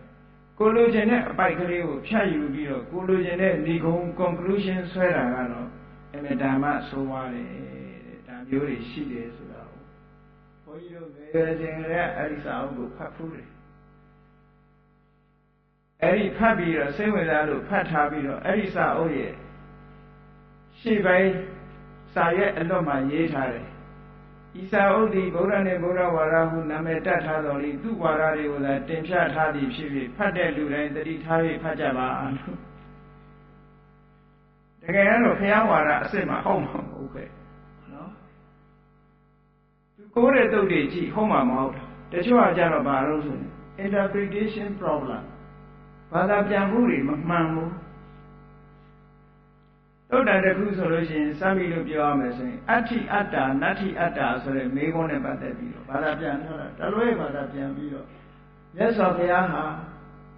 မြတ်စွာဘုရားကတဲ့အတ္တကိုရှိတယ်လို့လည်းမပြောခဲ့ဘူးတဲ့မရှိဘူးလို့လည်းမပြောဘူးရောင်လဲလဲလောက်ထားတဲ့ဆိုပုံစံမျိုးရေးထားတကယ်ကတော့ရောင်လဲလဲကသူလုံနေတာအဲ့ဒါကိုဘုရားကိုရောင်လဲလဲလောက်တယ်လို့ထင်အောင်လောက်တာဘာသာပြန်တာမှားနေတယ် အတ္တိအတ္တဆိုတဲ့အိဗယ်အတ္တိနတ္ထိဆိုတာတာမန်အရှိကိုပြောတာမဟုတ်ဘူးအတ္တိဆိုတဲ့အရှိကြီးထာဝရအရှိကိုပြောတာဒီနေရာအတ္တဆိုတဲ့ယူဆချက်အတ္တဆိုတဲ့သဘာဝတကယ်ရှိထာဝရရှိနေတာလားလို့ဆိုတာဒါတတ္တဝါဒအမေကုန်းပဲဆိုတာအတ္တဒီအမြဲထာဝရရှိနေသလားအတ္တကိုကင်ပြီးတော့မေးတဲ့မေကုန်းအတ္တဒီထာဝရရှိနေသလားလို့ဒီလိုပြန်ရမှာအဲ့လိုမပြန်မဲနဲ့အတ္တရှိသလားလို့ဆိုရင်မေကုန်းပြန်လိုက်တာဆိုတော့ interpretation ကမှန်မှမမှန်ဘာသာပြန်တာမှားသွားအတ္တိအတ္တရဲ့အဓိပ္ပာယ်ကအတ္တသည်ထာဝရရှိနေတာလားလို့မေးတာထာဝရမြဲနေသလားလို့မေးတဲ့သဘောပဲနတ္တိအတ္တဆိုတာအတ္တသည်ထာဝရမရှိဘူးလားဒါဥစ္စေရဝါဒကိုမေးတာမြတ်စွာဘုရားကအတ္တကိုမှလက်ခံမထားသည့်အတွက်ကြောင့်အတ္တိနတ္တိဆိုတာဘယ်လိုလုပ်လာမှာတော့လာလို့ဘယ်လိုလုပ်ရမှာတော့အတ္တမှမရှိတာကိုမရှိတဲ့အတ္တကိုမြဲသလားမမြဲဘူးလားလို့မေးရင်ဘယ်လိုဖြေလို့ရဖြေလို့မရတဲ့မေကွန်ကြီးကိုဒါကြောင့်မို့မြတ်စွာဘုရားမဖြေတာဘူးပဲဘုရားကိုရောင်းတယ်လေလုပ်တယ်လို့ထင်အောင်ရေးကြသေးတယ်ဒါလည်းတတိထားစရာအချက်ပဲအဲ့တော့30ဘုံဆိုတာဒီပြီးတော့မှသင်္ဃာချမ်းပါရင်ရေးတာမဟုတ်ဘူးတခြားနေရာတွေမှာလည်းပဲဘုံတွေအကြောင်းပါတာပဲဒီ30ဘုံဆိုတာအရမ်းမဲ့ပြောတဲ့ဘုံတွေမဟုတ်ဘူးဒီအလုပ်လုပ်လို့ရှိရင်ဒီအလုပ်လုပ်လို့ရှိရင်ဒီအကျိုးမျိုးရမယ်ဒီလမ်းလျှောက်ရင်ဒီစခန်းရောက်မယ်လို့ပြောတဲ့ဘုံတွေကြီးပဲကောအဲ့ဒီဘုံတွေရဲ့ဘယ်လိုတ attva မျိုးတွေကအဲ့ဒီဘုံကိုရောက်တယ်သူတို့ရဲ့ပရိသေစိတ်တွေကဘာတွေလဲထိုဘုံမှာဘယ်လိုနေရတယ်ထိုင်ရတယ်အစပြီးတော့အသေးစိတ်ခေါ်ထားတာနော်တိတိကျကျခေါ်ထားတဲ့ဟာရန်တမ်းပြီးတော့ပြောပြီးတော့ဟောတဲ့တရားမျိုးမဟုတ်ဘူးတဲ့ဒါကြောင့်မို့လို့တခါတရံများ30ဘုံဝါဒဘုရားမဟုတ်ဘူးမျက်စိနဲ့မမြင်ရလို့မရှိဘူးလို့များတချို့တလေအယူဆမှားရွံ့မှာဆိုလို့ပြောပြတာနော်ရှိနိုင်တယ်ဆိုတာကိုမမြင်ရပေမဲ့လို့ရှိနိုင်တာတွေရှိနေတာတွေအလောကမှာအများကြီးရှိတယ်ပေါ့လူတွေမြင်ရတာလူချင်းချင်းတော့မြင်ရမှာပေါ့တရိစ္ဆာန်တွေကိုမြင်ရတယ်အဲ့တော့ငရဲဆိုတာမမြင်ရဘူးတိတ်တာဆိုတာမမြင်ရဘူးနတ်တွေဆိုတာမမြင်ရဘူးမမြင်ရတာနဲ့မရှိဘူးလို့ပြောလို့မရဘူးတဲ့ကံတရားတွေရှိနေတယ်မတူညီတဲ့ကံတရားတွေကမတူညီတဲ့ဘုံဘဝကိုဖန်တီးမှာပဲလေမတူညီတဲ့ဘုံဘဝကိုရပြီးတော့မတူညီတဲ့ဘဝမှာနေကြရမှာဖြစ်တယ်ဒါကြောင့်မို့လို့ကိုမသိပေမဲ့လို့ဘုံဘဝတွေမတူညီဘူးဆိုဥပမာပဲဆိုတော့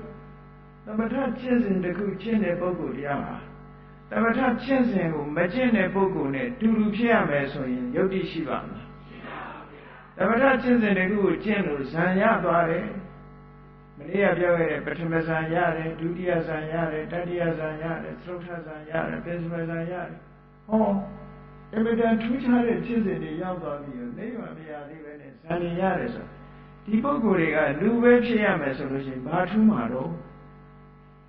အဲ့တော့ဒီဇံပင်ရှင်ရထားတဲ့ပုဂ္ဂိုလ်တွေရဲ့ဖြစ်ရဗြဟ္မာဘုံဆိုတာရှိကိုရှိရမှာပေါ့ဘာလို့လဲဆိုမတူညီတဲ့လောက်ရတဲ့သူ့မှာရှိနေတယ်ထူးခြားတဲ့လောက်ရတဲ့သူလောက်ထားတယ်ဒါတခုနဲ့တင်ပဲဒါအနုမာနလို့ခေါ်တယ်တိုက်ရိုက်မသိတဲ့ပုဂ္ဂိုလ်တွေ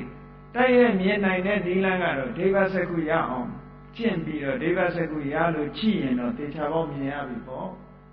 ဒိဗ္ဗစကုမရတဲ့ပုဂ္ဂိုလ်ကတော့အနုမာနနဲ့မှန်းပြောလို့ရပါတယ်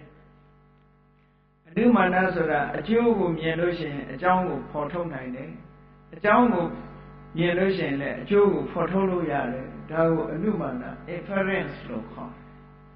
မှန်းဆပြီးတော့ပြောတာအဲ့ဒီမှန်းဆချက်ဟာလည်းအလွန်မှန်ကန်တဲ့မှန်းဆချက်တွေပါအနုမာနဆိုတာမှန်ကန်တဲ့မှန်းဆချက်တွေပေါ့ရှိတယ်မိကိုတလူလူထွက်နေလို့ရှိရင်ကဲလူတိုင်းပြောလို့ရတာပဲမိကိုထွက်တဲ့နေရာသွားကြည့်မိရှိနေတယ်ဆိုတာမသိကြဘူးလားကိုမြင်တာမိမမြင်ဘူးဒါပေမဲ့မိကိုပဲမြင်တာနော်သို့တော့ဒီမိကိုဆိုတာမိကထွက်တာဖြစ်သောကြောင့်မိရှိတယ်လို့ပြောလို့ရတယ်အောက်အရမမြည်ရည်တွေတိုးနေလို့ရှိရင်အထက်အညာမှာမိုးတွေကြီးနေတယ်လို့ပြောလို့မရဘူးလား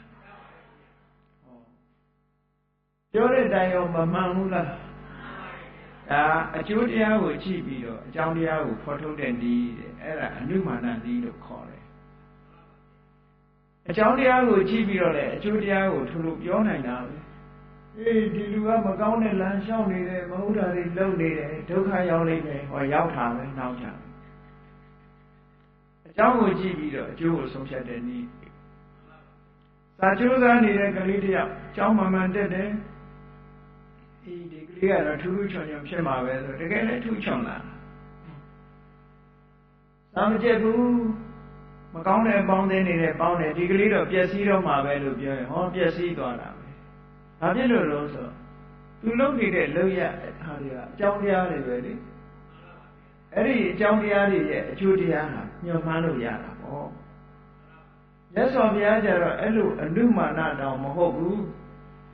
ကိုယ်တိုင်မြင်ကိုယ်တိုင်သိပြီးတော့ဟောတာတဲ့ဒါကြောင့်ဘုရား30ပုံဆိုတာဟောထားခဲ့တာအဲ့30ပုံတွေက30ပုံဆိုတာအလုံးသိပါတယ်ဘုံတွေကိုတော့ရေတွက်မပြတော့ပါဘူးဘုံတွေရှိချောင်းကိုပြောပြတာနော်အကျမ်းပြပြောရဲဆိုလို့ရှိရင်အပယ်4ပုံရယ်လူပုံရယ်နတ်ပြည်6ထိုင်ဒါကာမ30ပုံလို့ခေါ်တယ်နော်ကာမ30ပုံရယ်ရူပဝဆရကဇမပြည်က16ပုံရယ်အရူပဝဆရက4ပုံရယ်အရူပဘုံက4ပုံဒါ30ပုံဆိုတာအဲ့ဒါကိုပြော30ပုံထဲမှာတတ္တဝါတွေကလည်းမျိုးစုံအောင်ရှိအဲ့30ပုံကလိုက်ကြည့်မယ်ဆိုလို့ရှိရင်ဘာနဲ့ဘုံတွေရဲ့အဆင့်တန်းကိုကွဲပြားခြားနားနေတယ်လဲဆိုပရိသေတိစိတ်နဲ့ကွဲပြားခြားနားနေတခါပရိသေတိစိတ်နဲ့ကွဲပြားခြားနားတဲ့အထက်မှာလည်းပဲထပ်ဆင့်ပြီးတော့သူတို့ရဲ့ level degree တွေရှိသေးတယ်လို့ဒီလိုမှတ်ရအောင်ဆိုပါစို့အပယ်4ပုံရဲ့ပရိသေတိစိတ်ဟာအကုသိုလ်ရဲ့အကျိုးဖြစ်တဲ့ဥပေက္ခတန်တိရဏစိတ်ပဲအကုသိုလ်ရဲ့အကျိုးဆိုပေမဲ့လို့သူတို့လုပ်ခဲ့တဲ့အကုသိုလ်တွေတဦးနဲ့တဦးတူညီမှုမရှိကြဘူးအဲ့ဒီအကုသိုလ်ဟာပြင်းထန်တဲ့အကုသိုလ်ဆိုလို့ရှိရင်ငရဲအဲ့ဒီတဲ့နည်းနည်းယောနေတဲ့အကုသိုလ်ဆိုလို့ရှိရင်တိရစ္ဆာန်အဲ့ဒီတဲ့နည်းနည်းယောနေရင်ပြိတ္တာလို့ဟောအကုသိုလ်ရဲ့ဒီဂရီကိုကြည့်ပြီးတော့ဆုံးဖြတ်ဒီဂရီပြင်းသွားရင်ပြင်းတဲ့စီရောက်မှာပဲမိတောင်မှပဲသူ့ဒီဂရီနဲ့သူရှိတယ်မဟုတ်လားပူတယ်တိတ်ပူတယ်ဟုတ်လားမပူဘူးဒီလိုလာအောင်ပါကိုအဲ့ဒါမျိုးလိုပဲအကုသိုလ်မှာလည်းပဲလှုပ်တဲ့အကုသိုလ်ရဲ့ဒီဂရီအတိုင်းတာရဘုံတွေကလည်းအစစ်စစ်ဖြစ်တယ်ထိုပရိသေရိစိတ်တွေရဲ့စွမ်းအားတွေလည်းပဲပရိသေရိစိတ်တွေကိုစွမ်းအားပေးတဲ့ကံကထူးခြားသည့်အတွက်ကြောင့်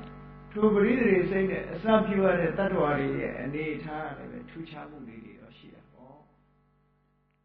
တွေနဲ့ပြောမယ်ဆိုရင်ဥပေက္ခတန်တိရဏအကုသလဝိဘက်နဲ့ပရိသေရိနေတဲ့ပုဂ္ဂိုလ်တွေဟာအပယ်လေးပုံသားတွေပဲအဲ့တော့တိရစ္ဆာန်တကောင်ရဲ့ပရိသေရိစိတ်နဲ့ငရဲဘုံကပြိတ္တာဘုံကတ attva တွေရဲ့ပရိသေရိစိတ်ဟာတူတူပဲတူတူပေမဲ့ခံစားရခြင်းတူသလားဆိုမတူဘူးဘာဖြစ်လို့မတူတော့ဆိုလောက်ခဲ့တဲ့အကုသိုလ်ရဲ့စွမ်းရည်တတ္တိချင်းမတူကြဘူးတဲ့အတိုင်းအတာချင်းမတူကြဘူးလို့ပြောကဲလူတွေရဲ့ပရိသေရိစိတ်ကတနည်းပြောရတဲ့အတိုင်း9ခုရှိတယ်ကုသလဝိဘက်ဥပေက္ခတန်တိရဏရဲ့မာဥပ္ပစိတ်8ခုသို့တော်ပရိသေရိအားဖြင့်လူသားတွေဟာဒီ9ခုတည်းကတစ်ခုခုဆိုတော့တူညီနေကြတယ်ဒါကြောင့်မို့အစိမ့်တန်းချင်းတူသလားလို့ဆိုမတူပြန်ဘူးတချို့ကဆင်းရဲတယ်တချို့ကချမ်းသာတယ်တချို့ကဉာဏ်ကောင်းတယ်တချို့ကဉာဏ်မကောင်းဘူးတချို့ကအသက်ရှည်တယ်တချို့ကအသက်မရှိဘူးဘာဖြစ်လို့သူတို့လုပ်ခဲ့တဲ့ဟာတွေကမတူတာအဲ့တော့တရေစိတ်ကလေးနဲ့ခွဲပြီးတော့ဘုံကိုတတ်မှတ်ပြီးတတ္တဝါတွေကိုတတ်မှတ်ပြောပြီးမယ်လို့နောက်ထပ်ထပ်ပြီးတော့တတ်မှတ်เสียကတော့သူတို့ရဲ့လုပ်ခဲ့တဲ့ကံတရားတွေရဲ့အကျိုးပေးမှုဟာမတူညီတဲ့အကျိုးပေးမှုတွေရှိနေသေးတယ်အခြားအကြောင်းတွေရှိနေသေးတယ်ဆိုတာကိုသိတာနော်ဒီနတ်တွေရဲ့ပရိသေရိစိတ်ကလည်းမဟာဝိပ္ပစိတ်၈ခုပဲနတ်ပြည်6ဓာတ်ကနတ်တွေကမဟာဝိပ္ပစိတ်၈ခုသို့တော်တဦးနဲ့တဦးတက်တန်းချင်းတူကြလားတရေစိတ်ချင်းတော့တူတယ်တက်တန်းချင်းတူကြလားဆိုမတူဘူးဘယ်သူကဆုံးဖြတ်ပေးနေတော့ဆိုရင်သူတို့လုပ်ခဲ့တဲ့ကံတွေနဲ့သူတို့ဖြစ်ရဘုံရဲ့အတိုင်းအတာနဲ့အဆုံးဖြတ်ဖြစ်သွားတာနော်လူဆိုလည်းကြည့်လေလူတွေရဲ့ဘဝအတိုင်းအတာအသက်ဟာ ကံကလည်းအဓိကမဟုတ်ဘူးဥတုနဲ့အာဟာရကနေလူရဲ့သက်တမ်းကိုဆုံးဖြတ်ပြီးသွားတယ်ကံကတော့အဓိကအခြေခံပေါ့အခြေခံအကြောင်းတရားကတော့ကံပဲသို့တော့ထိုကံကပေးလိုက်တဲ့အရာဝတ္ထုကိုစောင့်ရှောက်ပြုနေတာကဥတုနဲ့အာဟာရဒါကြောင့်မို့လို့ဥတုနာဘောဇနေနအာယုဟာယတိပိဝဋ္ဌတိပိလူရဲ့သက်တမ်းဟာဥတုနဲ့အာဟာရကြောင့်တိုးတဲ့ခါတိုးတယ်ရုပ်တဲ့ခါရုပ်တယ်အမတန်မှထင်ရှားပါတယ်လေမြတ်စွာဘုရားချင်းဟာလေးသိခြင်းတဲ့ကွာတည်းပါရမီဖြည့်ရတာချင်းကံအားဖြင့်ပြိုင်မယ်ဆိုရင်ဘုရားတဆူနဲ့တဆူဟာမထူးခြားဘူးလို့ပြောရမှာပါလေးသိခြင်းတဲ့ကွာတည်းပါရမီဖြည့်တယ်ဘုရားရှင်ချင်းကြည့်လိုက်လို့ရှိရင်ဒီလိုပဲပါရမီဖြည့်ခဲ့ကြရတယ်သို့တော့တက်တန်းကြတော့မကွာဘူးလားကတ္တဝမြတ်စွာဘုရားကအသက်2000တန်းမှာလူဖြစ်လို့အသက်1000တန်းမှာပွင့်လို့အသက်2000ရှိတယ်ဂေါရမမြတ်စွာဘုရားကျတော့100တန်းပွင့်လို့သက်တော်80ပဲနေရတယ်ဒါဖြင့်ဂေါရမမြတ်စွာဘုရားကံကညံ့တယ်လို့ပြောလို့ရမလားဘာကအဆုံးဖြတ်ပေးသွားတော့ဆိုတော့ဥတုနဲ့အာဟာရအဆုံးဖြတ်ပေးသွားတယ်ဒီခေတ်ဒီခြေနေရဲ့ဥတုနဲ့ဒီခေတ်ဒီခြေနေရဲ့အာဟာရလူရဲ့ခန္ဓာကိုယ်ကြီးကိုမိမ့်တိုင်းကတလောက်ပဲလုံနိုင်တယ်ဒီတဲ့အကြောင်းလုံနိုင်ဘူးလို့ပြောတာနော်အဲ့တော့အခြားအကြောင်းတွေကိုလည်းထည့်စဉ်းစားရတယ်လို့ဒီလိုဆိုလို့ရတယ်တရေစိတ်ချင်းတူပေမဲ့လို့အခြေအနေချင်းမတူဘူးတဲ့လူဘဝလူတွေတောင်မှပဲအမျိုးစုံတူမှမတူပဲနဲ့အာဖရိကမှာမွေးတဲ့လူတွေကြတော့မဲနော်ဥရောပမှာမွေးတဲ့လူတွေကြတော့ဖြူတယ်အာရှမှာမွေးတဲ့လူတွေကြတော့ဝါဝါလေးတွေရွှေရောင်လေးတွေဖြစ်နေဟုတ်လားအယောင်မတူတာလေးဘာဖြစ်လို့မတူတာတုံးလို့ဆိုလို့ရှိရင်ခုနပြောခဲ့တဲ့ဒေသရဲ့ဥပနိဒေယပစ္စည်းတွေလည်းပါတာပေါ့လူရဲ့မျိုးနွယ်လည်းပါတာပေါ့အကြောင်းတွေအများကြီးတွေပဲနော်အဲ့ဒါလို့သို့တော်လူသားတွေရဲ့ပရိသေတွေစိတ်ဒီမှာဥပ္ပစိတ်၈ခုနဲ့ဥပ္ပခန္ဓာနိရဏကုသလဝိပဲအဲ့ဒီ၉ခုရဲ့တစ်ခုခုပဲနတ်တွေရဲ့ပရိသေစိတ်ကလည်းထိုးတူပဲလို့အဲ့တော့လူပြည်ရဲ့နတ်ပြည်၆ထပ်ရဲ့သုဂတိဘုံ9ဘုံကာမသုဂတိဘုံ9ဘုံအဲ့ဒါတွေကတာမန်ရိုးရာအဖြစ်ဒါနကောင်းမှုလုပ်သူတွေသီလဆောက်တည်ခဲ့သူတွေဥပုသ်ဆောင်သုံးတဲ့ပုဂ္ဂိုလ်တွေရောက်တဲ့ဘုံတွေကြီးပဲဒါဒီအဆင့်နဲ့ရောက်တဲ့ဘုံတွေလို့ဒီလိုပြောဒါနကောင်းမှုသီလကောင်းမှုဥပုသ်ဆောင်မှုအမေဖေပြုစုလုပ်ကြွေးမှုဟောအဲ့ဒါတွေကဟောဒီနတ်ပြည်6ထပ်နဲ့လူဘုံကိုရောက်ရှိစေတယ်အေးငရဲဘုံပြိတ္တာဘုံတရိစ္ဆာန်ဘုံဆိုတဲ့ဘုံတွေရောက်တာကြတော့ခုနကထူးစလိုက်တွေလုပ်တဲ့ပုဂ္ဂိုလ်တွေရဲ့လုပ်ရအတိုင်းဒီလမ်းကြောင်းအတိုင်းသူတို့ရဲ့စခန်းဟာရောက်ရှိသွားတာပဲအဲ့တော့ဒါတွေဒီလိုပြောရုံနဲ့ဘုံနဲ့မြောက်တယ်လို့ဒီလိုပြောလို့ပဲရမလဲမြောက်တာမှမဟုတ်ပဲเนาะဘုံနဲ့မြောက်တာတော့ငရဲနဲ့6တာတော့မရှိပါဘူး6ပါဘူးသူကသူကြောက်ချင်းကြောက်မှာပေါ့အဲ့တော့လူလောကဆိုတာအကျိုးတရားဆိုတာကပြောရမှာမင်းစာကြိုးစားရင်ပညာတတ်ကြီးဖြစ်လိမ့်မယ်သို့မဟုတ်ဆရာဝန်ကြီးဖြစ်လိမ့်မယ်ဟောဒါမြောက်တာမှမဟုတ်ပဲအကျိုးတရားကိုဖော်ပြတာပဲလေမြောက်ပေးတာမှမဟုတ်ပဲဒီလိုအားပေးစကားပြောတာကိုမြောက်တာမဟုတ်ဘူးဒါဘုံကန်းနဲ့မြောက်တဲ့ငရဲကန်းနဲ့6တဲ့ဘုံလက်မခံတဲ့ပုဂ္ဂိုလ်တွေကအဲ့ဒါလိုပြောလို့ရှိကြတယ်နော်မြောက်เสียလည်းမလိုဘူး6เสียလည်းမလိုဘူးကိုလန်းကိုရွေးပြီးကိုစကန်းကိုထွင်းနေကြတာပဲဒါအေးကောင်းပြီငရဲဘုံတရိစ္ဆာန်ဘုံပြိတ္တာဘုံသူပြိတ္တာထဲမှာထပ်ပြီးတော့ခွဲလိုက်တော့အတုရကေဆိုပြီးတော့ပြိတ္တာတွေကနေပြီးတော့တောက်ပြောင်မှုမရှိတဲ့ပြိတ္တာအတုရာမျိုးတွေလည်းရှိသေးတယ်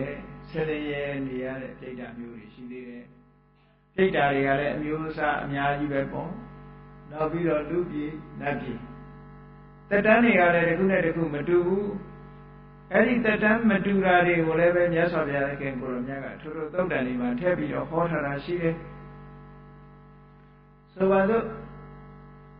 ငရဲဘုံရဲ့တက်တန်းကြတော့ကံသာလင်အဓိကပမာဏဖြစ်သည့်အတွက်ကြောင့်ကံရှိသလောက်ခံရမှာဖြစ်သည့်အတွက်ကြောင့်ငရဲရဲ့တက်တန်းကိုတော့သတ်မှတ်လို့မရဘူးတဲ့ကံပေါ်မူတည်တယ်ပေါ့ကံဆိုတာ ပုဂ္ဂိုလ်တဦးစီရဲ့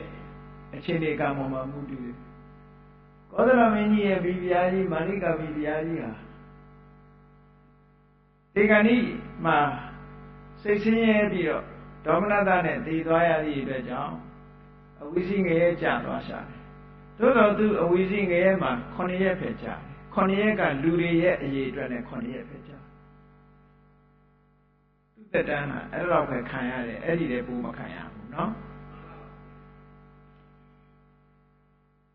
အဲ့ဒါကြောင့်မလို့ငရဲဘုံမှာကံတာလည်းအဓိကဖြစ်သည့်အတွက်ကြောင့်တက်တန်းကိုတတ်မှတ်ပြောလို့မရဘူး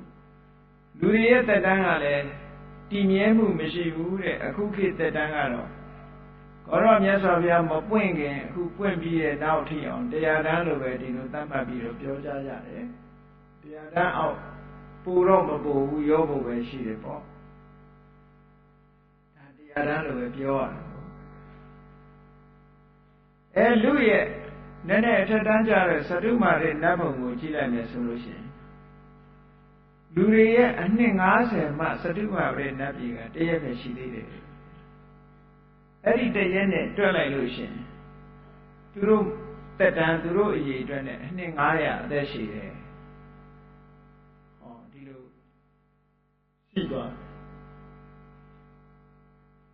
တာဝိန္ဒနတ်ပြည်ကြတော့လူတွေအနှစ်100မှသူတို့ကတရက်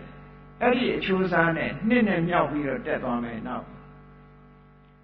လူတွေကတွက်တဲ့လူတွေကရေတွက်တဲ့တက်တန်းနဲ့ပြောမယ်ဆိုရင်4နဲ့မြောက်သွားရစတုပါရိတ္တပြေကအနှစ်9သန်းဆိုလို့ရှိရင်အဲ့ဒါကို4နဲ့မြောက်သွားလိုက်လို့ရှိရင်တာဝရိန္ဒနတ်ပြေရဲ့လူတွေကတွက်တဲ့အသက်ကိုသိမယ်4နဲ့ကြီးပဲမြောက်တက်သွားလို့ရှိရင်အဖြေထွက်လာပေါ့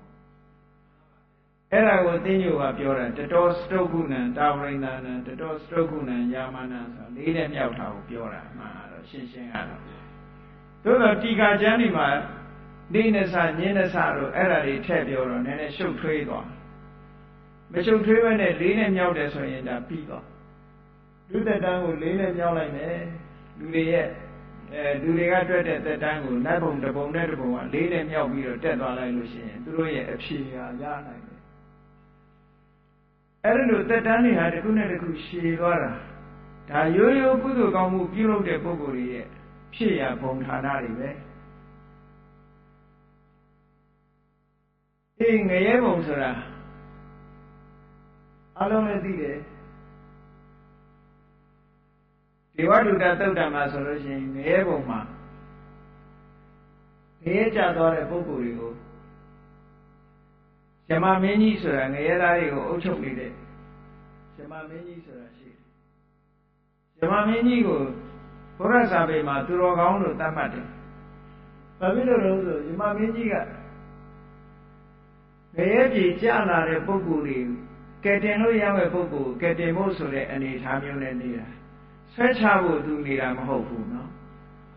တွန်းပို့ဖို့နေတာမဟုတ်ဘူးအချွန်နဲ့မဖို့မဟုတ်ဘူးအစင်းကိုဘိမ့်တက်ပေးဖို့လားနေတာမဟုတ်ဘူးဒုက္ခမရောက်ထိုက်တဲ့ပုဂ္ဂိုလ်တွေကိုမရောက်အောင်ကဲတင်ဖို့ဆိုပြီးတော့ဖြည့်ရှင်းဖို့ဆိုပြီးတော့သူကလာပြီးတော့နေတာယမမင်းဆိုတာသူကသူတော်ကောင်းကြီးသူကအမြဲတမ်းတောင်းတတယ်တဲ့ငါလူဘဝဖြစ်ပြရစေဟုတ်လားငါလူဖြစ်တဲ့အချိန်မှာဘုရားပွင့်တာနဲ့ကြုံပြရစေအဲ့ဒီဘုရားကိုလည်းပဲငါစိတ်ကကိုယ်ကွယ်နေပြရစေလူလည်းဖြစ်တယ်ဘုရားလည်းပွင့်တယ်ဘုရားစီရောက်ချင်မှရောက်တာနော်အဲ့လိုပုဂ္ဂိုလ်လည်းရှိတယ်ဒါကြောင့်မို့လို့အကြောင်းဆိုတာအကုန်ပြည့်စုံအောင်တော့လူလည်းဖြစ်ရမယ်ဘုရားပွင့်တဲ့အချိန်နဲ့လည်းကြိုက်ရမယ်ဘုရားစီကိုလည်းတွားရောက်စိတ်ကြိုက်ရမယ်ဘုရားကလည်းတရားဟောရမယ်ဘုရားဟောတဲ့တရားကိုလည်းသိပြရစေဟောအဲ့ဒါမှပြည့်စုံတယ်နော်ဆူတောင်းလို့ရှိရင်အဲ့ဒါလိုဆူတောင်းအောင်အဲ့ဒါလိုသူကအမြဲတမ်းတောင်းတတယ်လူဖြစ်ပြရစေလူဖြစ်နေတဲ့အချိန်မှာဘုရားပွင့်တာနဲ့ကြုံရစေဘုရားကိုလည်းစိတ်ကပ်ပြရစေဘုရားကလည်းသူ့ကိုတရားဟောပါစေဟောတဲ့တရားကိုလည်းသူနာပြရစေနာပြီးတော့လည်းသိပြရစေဟောဇမမင်းကြီးကအမြဲတမ်းဆုတောင်းတယ်လူစရိုက်လုပ်ငန်းတွေလုပ်ပြီးတော့ငရဲရောက်သွားတဲ့ပုဂ္ဂိုလ်ဆိုလို့ရှိရင်ငရဲသားတွေက အဲ့ဒီငရဲကြလာတဲ့ငရဲကိုမယောင်မလဲနဲ့ရောက်လာတဲ့လူအစ်စ်တတ္တဝါအစ်စ်ကိုဂျမမင်းကြီးစီခေါ်လာနေရှိတယ်ခေါ်လာတဲ့အခါကျတော့သူတို့ကဘာလုပ်တုံးဆိုရင်အရှင်မင်းကြီးဟောဒီလူဟာအမေကိုလည်းမပြုစုဘူးအဖေကိုလည်းမပြုစုဘူးဆွေမျိုးတွေကအသက်အရွယ်ကြီးတဲ့ပုဂ္ဂိုလ်တွေကိုလည်းပြုမဆိုင်ဘူးသမဏပြေပနာဆိုတဲ့ဘာသာရေးပုဂ္ဂိုလ်တွေကိုလည်းလေးစားမှုမပြုဘူးကုသိုလ်ကောင်းမှုလည်းမလုပ်ဘူးဥပုပ်လည်းမဆောင်ဘူးကောင်းမှုမလုပ်တဲ့ပုဂ္ဂိုလ်မကောင်းတဲ့ဒုစရိုက်တွေလုပ်လာတဲ့ပုဂ္ဂိုလ်သူ့ကိုအပြစ်ထန်ခတ်ပါလို့ဆိုပြီးသူစီလာပို့ရတယ်ပို့ပြီဆိုတဲ့အတိုင်းပဲယမမင်းကြီးကမေးတယ်သူ့ကိုမင်းလူပြေမှာပထမဆုံးနတ်တမန်ဆိုတာကိုမင်းတွေးခဲ့သလားလို့အဲ့ဒီမေးခွန်းကိုစမေးဟိုလူကမတွေးခဲ့ဘူးတဲ့တမန်ဆိုတော့ဟိုလူကကြောင်တောင်ဖြစ်နေဘယ်ကတမန်တော်တော့ဆိုမတွေးခဲ့ဘူးတဲ့နော်အေးငါဆိုလိုတာကိုသိချာနားထောင်မင်းလူပြေမှာတဲ့အသက်အရွယ်ကြီး80 90အရွယ်ကြီးကခါရီကိုင်းလို့နားရီထိုင်းလို့ဆံမင်းတွေဖြူသွားတွေကျိုးအဲ့လိုအဖိုးအိုကြီးဖွားအိုကြီးတွေမင်းမမြင်ဘူးလားဆိုမြင်ဘူးပါလေအဲ့ဒီမြင်ဘူးတဲ့အချိန်မှာတော့ငါတဲ့မင်းမစဉ်းစားဘူးလားငါလည်းတနေ့ကျတော့အိုကအောင်မှလို့မင်းမတွေးမိဘူးလားဒါဒီမစဉ်းစားခဲ့ဘူးပါဘူးတဲ့မိမိလျော့ရောနေခဲ့ပါတယ်မိမိလျော့ရောနေတယ်ဆိုတာ तू ဘာမှမလုပ်ခဲနေတာပြောတာမဟုတ်ဘူးကုသိုလ်ကောင်းမှုတစ်စုံတစ်ခုမလုပ်တာစဉ်းစားရမှာကငါလည်းတနေ့ကျတော့အိုရအောင်မှာပဲအိုခြင်းတော်ကိုမလွန်မြောက်နိုင်သေးဘူးအေးမအိုခင်ငါကောင်းတာလေးတွေလုပ်အောင်မှာပဲဆိုတဲ့ကုသိုလ်လုပ်ဖို့ရအတွက်စိတ်ကိုဥမလဲဘူးကာမဂုဏ်အာယုံကိစ္စတွေနဲ့ပဲအချိန်ကုန်ပြီးတော့သွားတာကိုပမာဒလို့ခေါ်တယ်တဲ့နော်အဲ့ဒီလိုနဲ့အသက်မွေးဝမ်းကြောင်းကိစ္စတွေနဲ့စောင်းအောင်နေရေးတွေနဲ့နေ့စဉ်အချိန်ကုန်ပြီးတော့ကုသိုလ်ကောင်းမှုလုံးဝမလုပ်ခဲ့ဘူးဆိုတော့ရှင်မမင်းကြီးကသနာညတာပြီးတော့ပြောတယ်အေးတဲ့မင်းမေ့ခဲ့လို့မလုပ်တာတော့ဒီအကုသိုလ်အလုပ်တွေမင်းမေ့မေ့လျော်လျော်နေခဲ့ပြီးလုပ်ခဲ့တာတွေကမင်းအမေကလုပ်တာလည်းမဟုတ်ဘူးအဖေလုပ်တာလည်းမဟုတ်ဘူးဆွေမျိုးတွေကလုပ်တာလည်းမဟုတ်ဘူးဒီကမှလုပ်တာမဟုတ်ဘူးမင်းကိုယ်တိုင်လုပ်တာအဲ့တော့မင်းကိုယ်တိုင်လုပ်တော့မင်းကိုယ်တိုင်ပဲခံစားရလိမ့်မယ်လို့ဒီလိုပဲပြောတယ်သူအမိန့်ချမှတ်တာနော်အဲ့ဒီပထမတမန်ကြောင့်မေးတာမရတဲ့အခါကျတော့ကဲဒုတိယတမန်ကြောင့်တော့ဒုတိယတမန်ရောမြင်ခဲ့လားလို့ဆိုမမြင်ခဲ့ပါဘူးအေးမင်းဒီမကောင်းထိုင်မသာဖြစ်လို့ကိုယ့်ရဲ့မစင်ညီကြီးတွေမှာလူနဲ့အော်ဟစ်ပြီးတော့အများကဝိုင်းထူမှထားနိုင်တဲ့လူနာကြီးကိုမင်းမမြင်ခဲ့ဘူးလားလို့ဆိုမြင်ခဲ့ပါတယ်အဲ့ဒီလိုမြင်တဲ့အခါမှာမင်းတိတတ်ပြီးတော့စဉ်းစားခဲ့ဘူးလားငါလည်းပဲတနေ့နာရအောင်ပါပဲနာခြင်းသဘောတရားကိုငါမလွန်မြောက်နိုင်သေးဘူးမနာခင်ကကုသိုလ်ကောင်းမှုတွေလက်အောင်ပါပဲဆိုတဲ့အတွေ့အလေးမင်းမပေါက်ဘူးလားဆို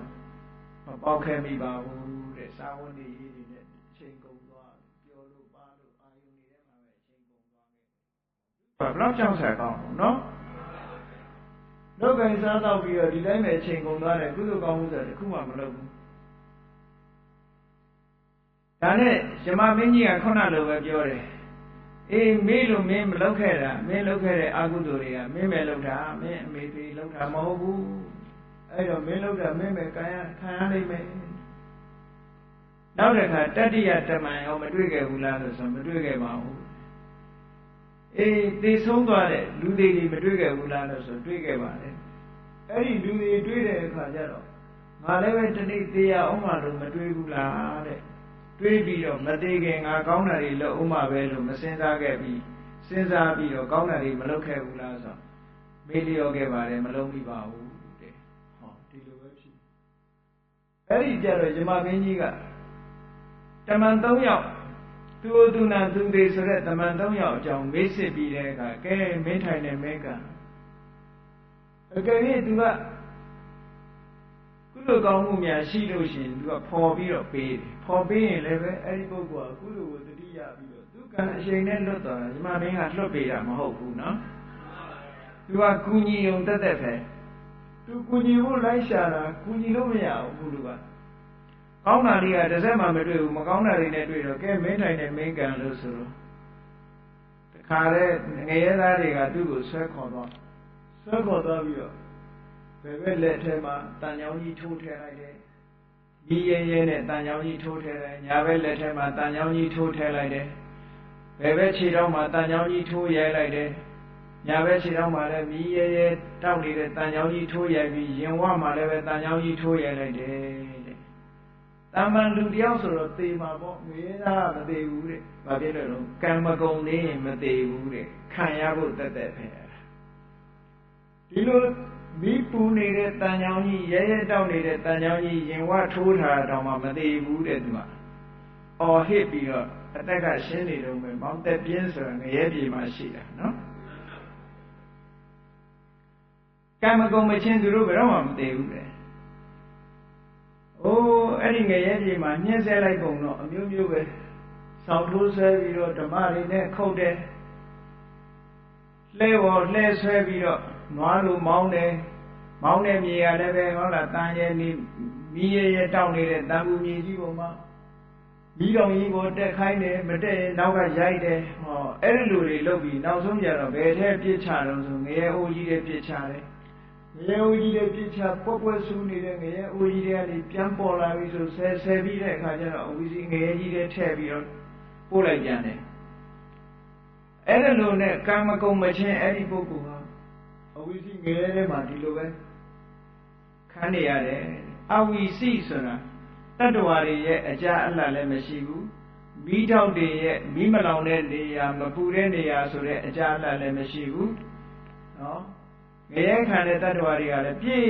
နေအဘူးထဲမှာအခလေးတွေထည့်ထားသလိုပဲတဲ့ပြည့်နေဒါကြောင့်အဝိစီလို့ခေါ်တာမီးထောက်တွေကလည်းစင်စက်မပြအကုန်လုံးဟုံးဟုံးတောက်နေတယ်ချမ်းသာဒုက္ခရတဲ့အကွက်ကလေးဆိုတာလည်းတစ်ခုမှမရှိဘူးအေးတခါတရံကျတော့အဲ့ဒီငရဲကလေးတောင်အဆောက်အအုံကြီးတဲ့အကြီးကြီးတေယူဇနာရှိတဲ့လေးတောင်အဆောက်အအုံကြီးတန်မိုးတန်ကာတန်ခင်းနဲ့တန်တကားကြီးတွေတက်ထားတာပဲ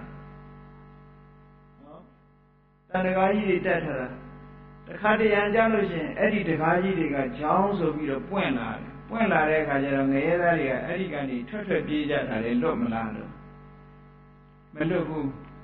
တက်အဲ့ဒါဒုက္ခပေးတာတကားကိုဖွင့်ပေးလိုက်ပြီးထွက်ပြေးတဲ့ကောင်လေးပို့ပြီးတော့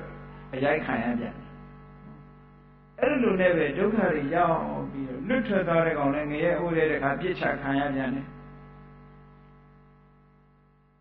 အဲ့လိုငရဲခံရတဲ့ဘဝဟာဒုက္ခရောက်ပြီးတော့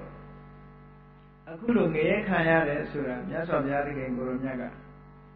ဒေဝဒုဒ္ဒသုတ်တံမှာဟောထားတာရှိပါတယ်ဒေဝဒုဒ္ဒသုတ်ကနှစ်သုတ်ရှိတယ်အင်္ဂုတ္တထဲမှာတစ်သုတ်မစ္စည်းမတိကေမှာတစ်သုတ်အဲ့ဒီနှစ်သုတ်ကိုဖတ်ကြည့်လို့ရှိရင်တော့ငရဲအကြောင်းသိကောင်းစရာတွေအကုန်ပြည့်စုံအောင်သိနိုင်ပါလိမ့်မယ်ဘုရားမြတ်စွာဟောထားတဲ့အတိုင်းပဲအဲ့ဒီလိုမကောင်းမှုအကုသိုလ်တွေလုပ်တဲ့ပုဂ္ဂိုလ်တွေခံရတဲ့နေရာငရဲဆိုတာအမတန်ကြီးမားတဲ့အပြစ်ထိုငရဲတဲ့နည်းနည်းသက်သာတာကြည့်လိုက်လို့ရှိရင်တိရစ္ဆာန်တိရစ္ဆာန်တွေခံနေရတာတော့အားလုံးမြင်ဘူးကြပါလိမ့်မယ်လူတွေစားဖို့အတွက်နေ့စဉ်ကြက်တွေဝက်တွေတိရစ္ဆာန်တွေတပ်ဖြတ်နေတာလဲတာမှမဟုတ်ပဲနဲ့နော်ကြက်တွေကိုခြေထောက်ကျုံးနဲ့ခြီးပြီးတော့ဆွဲပြီးတော့စပိန်နောက်ကတင်ပြီးတော့နင်းသွားတာမမြင်ရင်အစုံဝက်တွေကျိုးတုပ်ပြီးတော့ဟုတ်လားမော်တော်ဆိုင်ကယ်ချိတ်ဆွဲသွားတာတွေမမြင်ရင်အဆုံးနော်ဘယ်သူကမှဟဲ့မလုံးပါနဲ့လို့ကာဝယ်ပေးမဲ့လူမရှိဘူးတဲ့တိရစ္ဆာန်တွေရဲ့ဘဝဟာတော့သနာစရာကောင်းတယ်အဲ့ဒါလူတွေနဲ့နီးလို့လူတွေကညှင်းဆဲခံရတဲ့တိရစ္ဆာန်တွေသာတွေ့ရတာတောထဲမှာအာဖရိကတောရိုင်းထဲမှာကြီးကြီးလိုက်အောင်တိရစ္ဆာန်တွေကသက်သာလားဆိုမသက်သာဘူးခြေသေးစာကြားစာဖြစ်ပြီးတော့သေးနေကြတာအကုန်ကောင်းမှ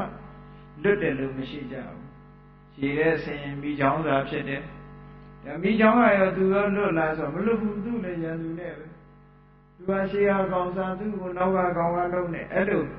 အညမညခါရိကဒုက္ခလခါရိကတရိစ္ဆာန်ဘဝကြည့်လိုက်မယ်ဆိုရင်တကောင်တကောင်စားပြီးတော့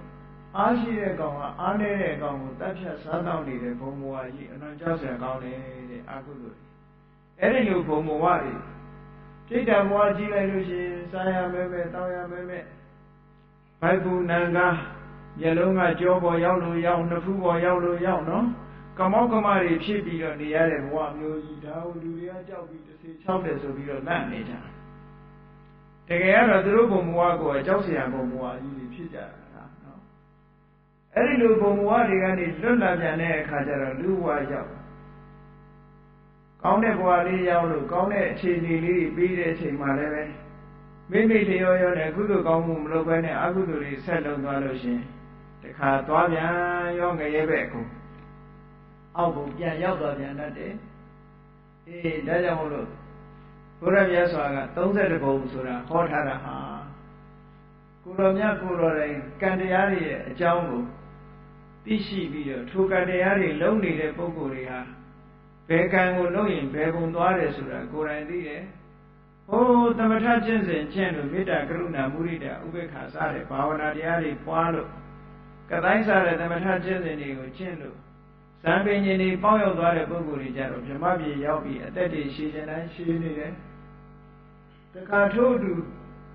ယုတ်တရားတွေကိုဆွဆွယုံမုန်းပြီးတော့ပိစမဇံကိုတိုးမြင့်ပွားတဲ့ပုဂ္ဂိုလ်တွေကြတော့ယုတ်တရားမရှိတော့တဲ့အရူပဘုံမှာရောက်နေတယ်လို့ဒီလိုတ attva မျိုးတွေကလည်းလောကမှာရှိသေးတယ်ချမ်းသာဒုက္ခရနေတဲ့တ attva ကမ္ဘာလောကကြီးတစ်ခုလုံးကိုကြည့်လိုက်ပဲဆိုလို့ရှိရင်32ဘုံဟာတ attva မျိုးစုံတို့ရဲ့ချင်းလီဖြစ်တည်ရာဖြစ်ပြီးတော့မိမိတို့ကံအားလျော်ဆိုတ attva တွေကတန်တရားထဲမှာလက်ပတ်နေကြတယ်ဆိုတဲ့အကြောင်းအဘိဓမ္မာရှုထောင့်ကနေပြီးတော့ကြည့်မယ်ဆိုလို့ရှိရင်နော်ကံတရားအဓိကပဲ